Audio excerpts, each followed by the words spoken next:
Hollywood has always been a city of ghosts, a place where the person you see on the screen is rarely the person sitting behind closed doors. In the late Mat Ngin Chin Trum Chin Muis, the world fell in love with a rebel. He was cynical, he was cool, and he wore a pair of aviators like a shield. But while the world was watching Stephen Hyde, a different kind of predator was building a fortress in the hills. This isn't just a story about a TV star, it's a story about power, a silent creed, and the architecture of a 20-year cover-up. In Mat Ngin Chin Trum Chin Mui Tarm, that Bar Mui show turned Danny Masterson into a cultural icon.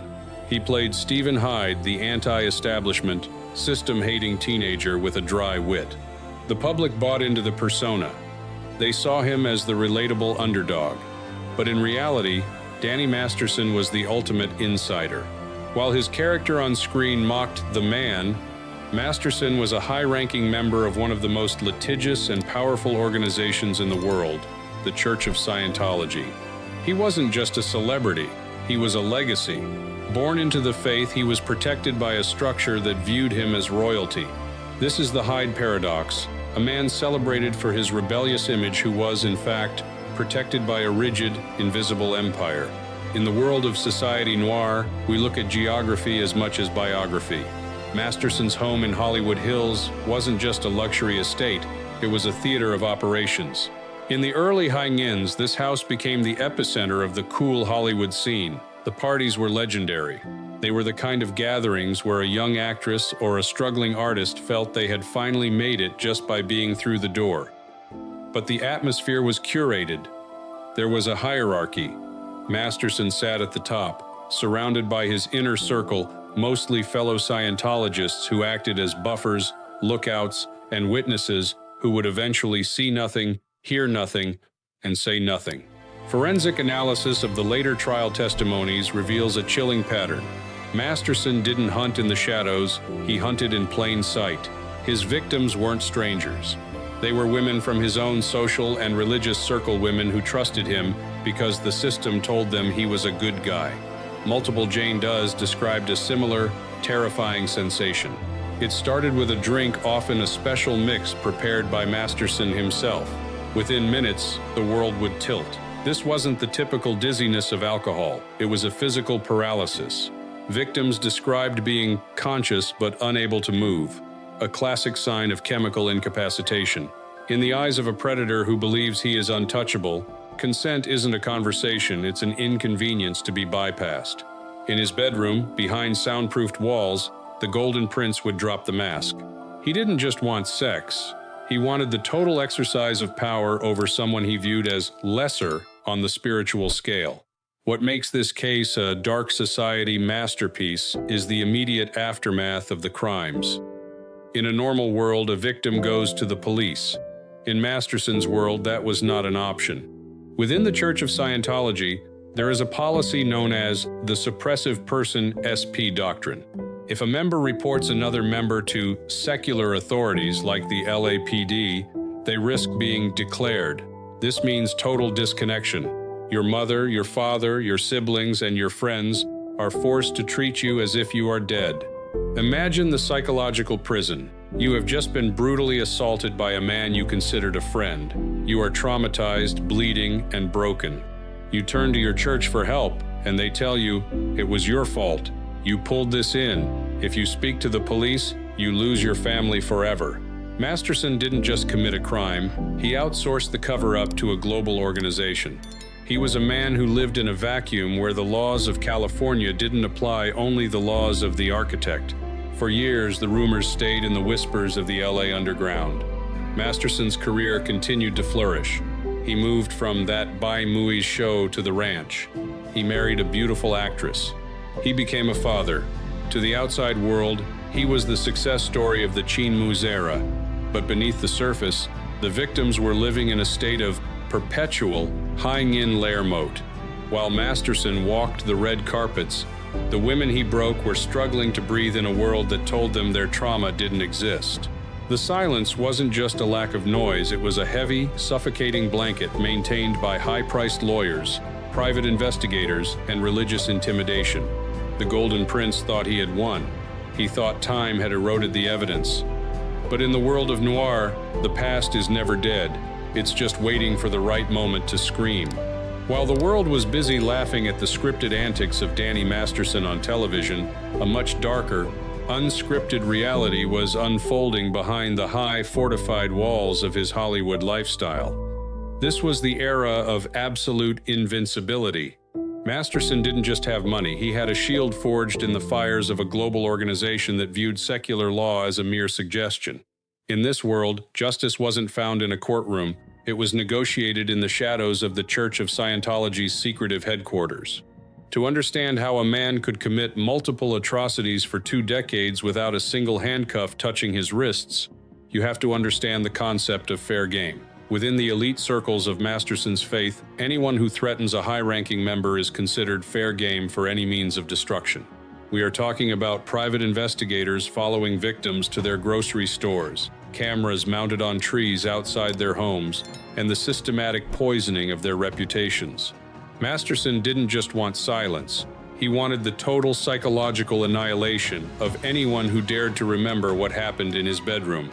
Imagine the sheer, suffocating terror of being Jane Doe Moat. After the assault, she didn't just lose her sense of safety, she lost her entire social fabric. When she attempted to report the crime to the church's ethics officers, she wasn't met with a priest's comfort. She was met with an interrogation. They asked her what she had done to pull in the violence. They suggested her own hidden crimes from past lives were the cause of her trauma. It is a masterclass in gaslighting, a spiritual, psychological takeover that makes the victim believe they are the criminal. But the impunity went even deeper than religious walls. In Hang In Lair Born, the first real crack appeared in Masterson's armor when a police report was finally filed.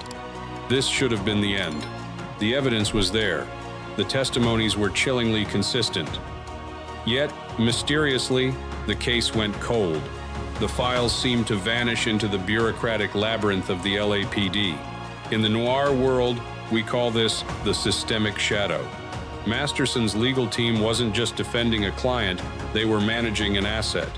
They utilized a network of influence that reached into the very heart of the city's power structure. It's a bitter irony. The man who played a character obsessed with government conspiracies was actually benefiting from the ultimate elite conspiracy. For 13 years after that initial report, Masterson lived as a free man, a celebrated star, and a family man, while his victims were forced to live in a state of permanent exile. The turning point, the toxic catalyst, wasn't a change of heart, but a change in the cultural climate. As the Me Too movement began to tear through the gilded gates of Hollywood, the ghosts of Masterson's past began to demand an audience. But even then, the resistance was fierce. Masterson didn't retreat, he doubled down. He used his position on the hit show The Ranch as a pulpit, projecting an image of the misunderstood, hard-working American man.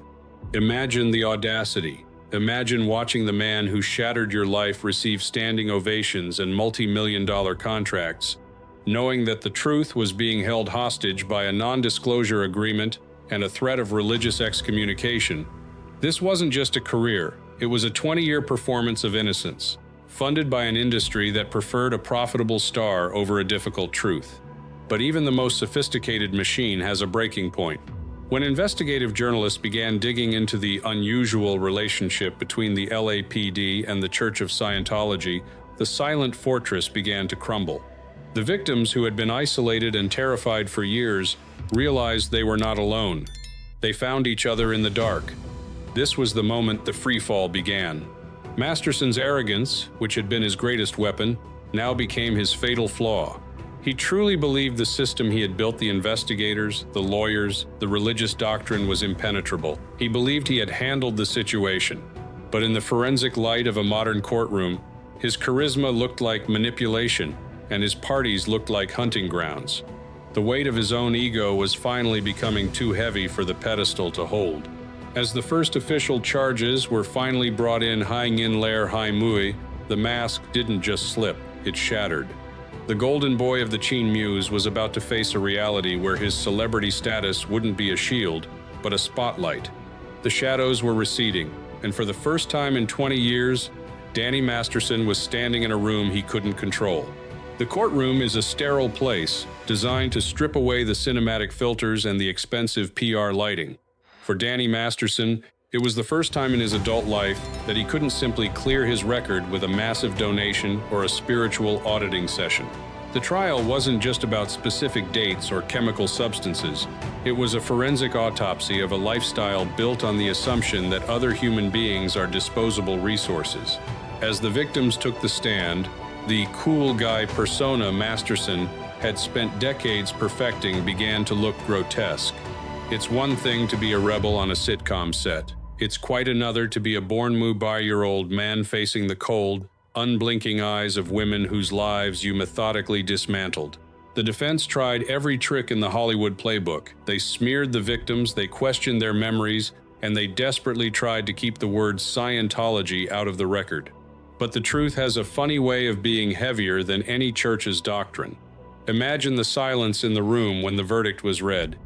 Guilty on 2 counts of forcible rape. In that moment, the Danny Masterson the public knew, the vintage car enthusiast, the DJ, the charismatic brother figure, ceased to exist. He was no longer an asset to the industry. He was a liability to be liquidated. The sentencing was the final, brutal punchline. 30 years to life. In the elite world of Hollywood, 30 years isn't just a prison sentence, it's a permanent biological retirement. By the time Masterson is even eligible for parole, the Mot Nhin Chin Trum Chin Muis will be ancient history, and the world that once worshipped him will have completely forgotten his name. His Icarus wings didn't just melt, they were incinerated by the very spotlight he craved. But the most chilling part of this forensic breakdown isn't Masterson's fate, it's the silence of the machine that built him. As soon as the handcuffs clicked shut, his friends from the A-list suddenly developed collective amnesia. The same industry that once protected his secrets and ignored the screams from his Hollywood Hills home began to perform a frantic, wide-scale erasure. Even his co-stars, like Ashton Kutcher and Mila Kunis, found themselves caught in the fallout, their letters of support for Masterson becoming a toxic stain on their own carefully curated public images. It turns out, in the world of the elite, loyalty is only a virtue until it starts hurting the stock price. Masterson is now a resident of a state prison, a place where his operating Thetan level means absolutely nothing and his celebrity status is just a target. He traded the silver-lined walls of celebrity for the gray, concrete walls of reality. The man who spent his life trying to control the narrative has finally run out of ink. So what is the legacy of the Bar Muis show star? It's not the reruns or the laughter. It's a cautionary tale about the absolute rot that occurs when power, money, and a cult-like devotion to one's own ego are allowed to flourish without consequence. It's a story of how a golden IT boy proved that beneath the vintage clothes and the cool attitude there was nothing but a void. The Society Noir of Hollywood continues to spin, and while Masterson rots in a cell, the industry is already looking for its next victim to polish and its next monster to hide.